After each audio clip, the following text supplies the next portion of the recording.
Hey everyone, the good, the bad and the buggy here to show you some tips on how to play Raid in ARGO. First of all, let's briefly go over the rules of this game mode. In Raid, there are two teams of up to 5 people fighting for an objective. The objective can spawn at either A, B or C. Only the defending team know where the objective is from the beginning, whereas the attacking team must check through each of the possible objective spawns to find it.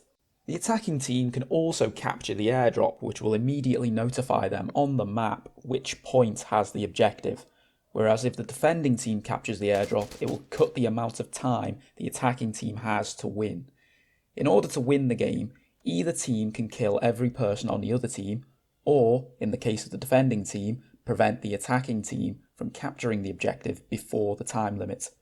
With the attacking team, the only other way to win is to capture the objective, of course. Now onto the tips. For anyone hoping for an open game mode with lots of tactical movement, then you won't find it here. Every game in Raid will ultimately turn into a game of camp and seek if the defending team is doing their job right. Nobody likes to see camping, but the fact of the matter is that this should be the defending team's primary tactic.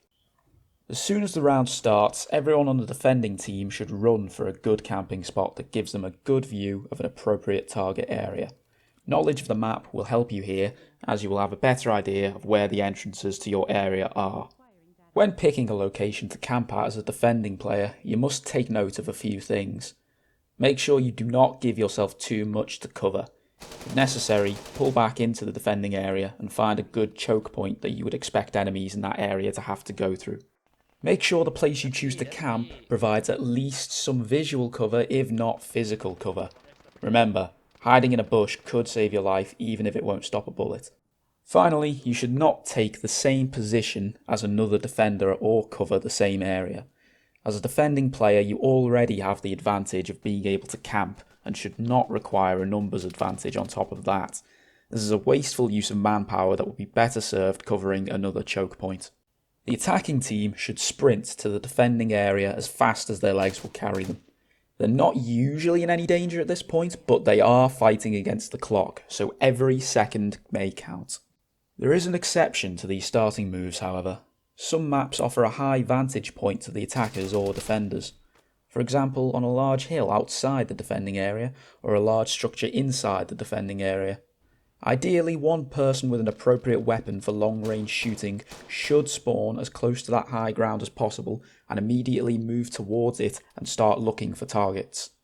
The purpose of this for the defender's sniper is simply to kill approaching attackers, whereas the purpose for the attacker's sniper is to counter-snipe.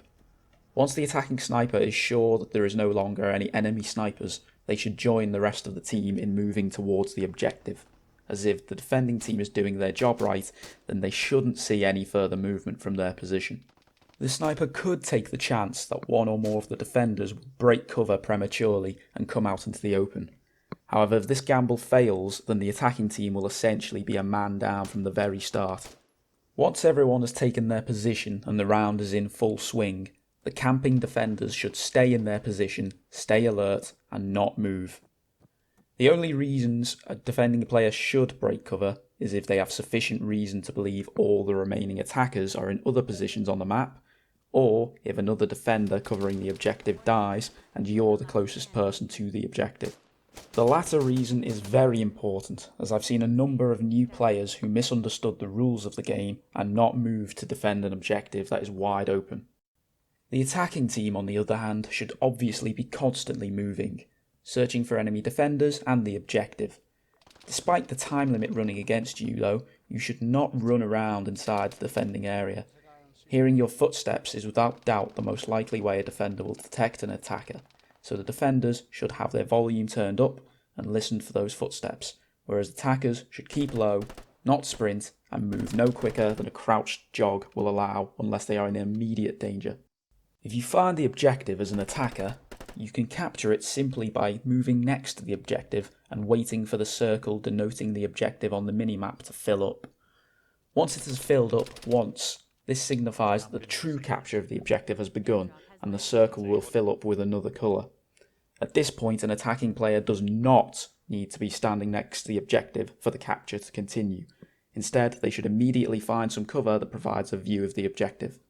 This can be a nervy situation to be in as the defender, but not impossible to overcome.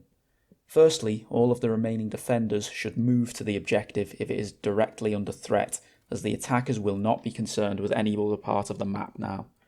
Secondly, if an attacker has initiated a capture, then the defenders should focus on killing that attacker first before moving next to the objective to stop the capture. While we do normally advocate slow movement in this game to stop the enemy from hearing your footsteps, it does not take long for an objective to be fully captured, so defenders should bear in mind that they may have to throw caution to the wind in this situation by moving quickly. One final point I'd like to make about this game mode. Raid is generally a close quarters game mode with many moments where you will have to quickly target and open fire on an enemy in a split second or risk getting killed yourself.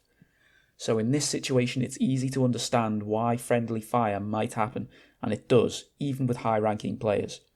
The right situation at the right time could see their nerves getting the better of them and gunning down a teammate before realising what they've done. Don't get worked up about this if you're the victim of a team kill. I promise that your teammate is kicking themselves for making that mistake as well. Simply move on and prepare for the next round. If the same person seems to be responsible for a number of accidental team kills, offer some advice about how to recognise a friendly teammate, likely using the minimap or recognising the clothing of their team. In summary, Raid is essentially a 7-minute game of camp and seek.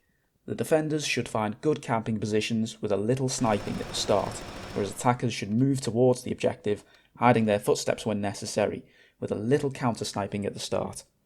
Once a capture is initiated, attackers should take up defensive positions around the objective, whilst defenders should pay attention to the status of their objective and move accordingly depending on its vulnerability.